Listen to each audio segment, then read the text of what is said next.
हजूर, मैंने पूछना था कि आपने कहा था ना कि वर्ल्ड वॉर के लिए कुछ फूड जमा करें, और हमने आटा और चावल वाला तो ख़रीदनी है, लेकिन अगर इलेक्ट्रिसिटी और गैस नहीं होगी तो फिर बनाएंगे कैसे? दाल भी ख़रीद लो। इलेक्ट्रिसिटी गैस नहीं होगी तो गैस और इलेक्ट्रिसिटी तो पाकिस्तान में आजकल सुना है 5 घंटे गैस आती है सिर्फ, और बिजली तो ऐसी 18 घंटे बंद रहती है, वो भी तो खाते पीते हैं। अफ्रीका में बहुत सारी जगह हैं वहाँ गैस कोई नहीं होती हैं, बिजली नहीं होती। मैं रहा हूँ तकरीबन 2-3 साल एक ऐसे इलाके में जो केरोसिन गैस गुस भी कोई नहीं थी, बिजली कोई नहीं थी, केरोसिन लैंप एक होता था, उसी में गुजारा कर लेता था। लेकिन केरोसिन भी नहीं मिलेगा तब ऐसे हालात हो सकते हैं कि राशनिंग हो जाए। तो बात यह है कि लकड़ियाँ इकट्ठी करो, फायरवुड चलती है ना, तो यहाँ जो तुम लोग अपने वो जो मनाते हो क्या कहते हैं, ये बॉन फायर वगैरह कर रहे होते हैं, किसी फायरवुड इकट्ठी करते हैं ना, उसके लिए तो अपने घर के लिए इकट्ठी कर लो। यहाँ विंबलडन पार्क में इतनी लकड़ी इकट्ठी करके सारा साल काट के रखते हैं, एक पहाड़ी बनाई होती है, उसके बाद सर्दियाँ आती हैं तो लोग ले जाते हैं अपनी फायर प्लेसेस में जलाते हैं ना फायरवुड गर्मी के लिए।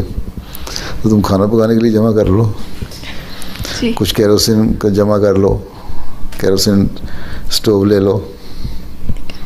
जहाँ तुम्हारे घरों में छोटे छोटे हैं वहाँ तो जमा नहीं कर सकते, जेरी कैन में रख सकते हो बाहर किसी जगह। तो 1.5-2 महीने के लिए, आखिर पहले भी तो वर्ल्ड वॉर हुई थी तो ये सब कुछ चलता रहा साथ साथ। इस इलाके में भी इन्वायरमेंट होती रही है।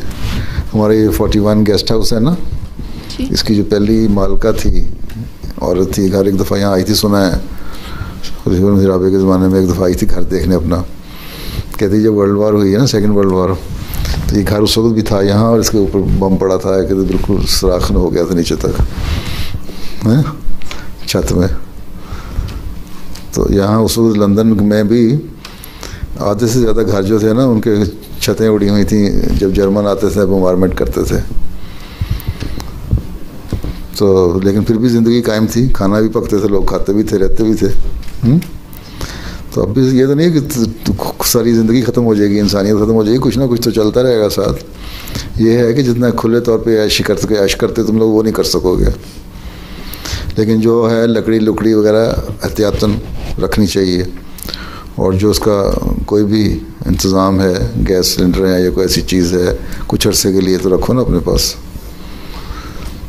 वैसे तो अब यहाँ के जो इकोनॉमिस्ट हैं, थिंक टैंक हैं सारे, वो भी कहने लग गए हैं कि एहतियातें करनी शुरू कर दो।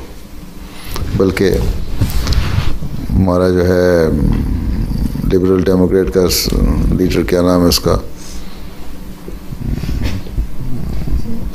हाँ, निक लेग, वो भी उन्होंने बयान दिया कि नेक्स्ट साल जो अगला साल जो आ रहा है ना वो इससे भी वर्ष होगा, ख़तरनाक होगा, कुछ नहीं मिलेगा।